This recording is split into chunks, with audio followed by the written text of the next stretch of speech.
Hello students, आज हम देखने जा रहे हैं क्लास 11th फिजिक्स की बुक 1 का सिलेबस, जो कि हमारे कुछ इधर दिया गया है।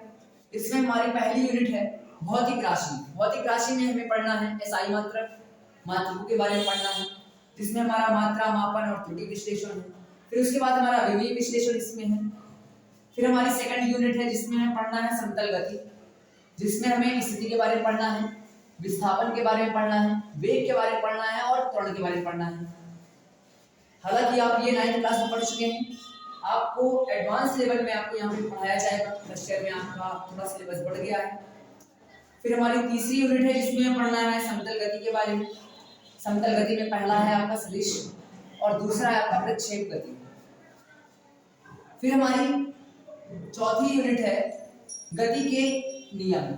आपने इसे पढ़ा होगा 9th क्लास में, जिसमें से आपने कुछ समीकरण पढ़े होंगे।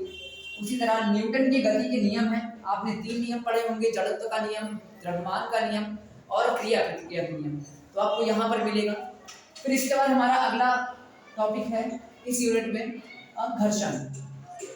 घर्षण आपको पढ़ना है, ये भी न्यूटन की गति का एक पार्ट है घर्षण, कि जब कोई वस्तु किसी समतल पर गति करती है तो वह समतल उस वस्तु पर एक बल लगाता है, जिसे हम घर्षण कहते हैं।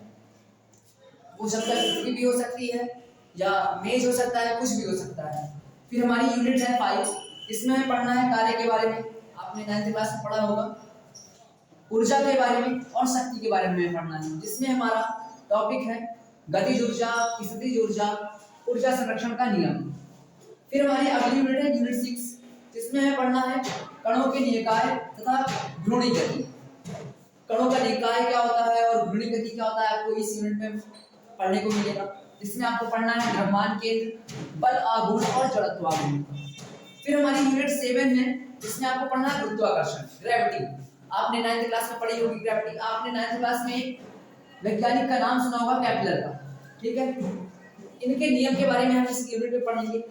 गुरुत्वीय त्वरण के बारे में पढ़ेंगे, ग्रेविटेशनल एक्सेलरेशन क्या होता है, उपग्रहों के बारे में पढ़ेंगे।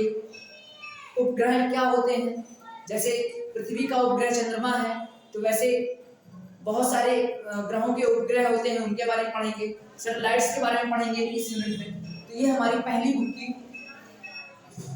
का सिलेबस है। आप इसका स्क्रीनशॉट ले लीजिए।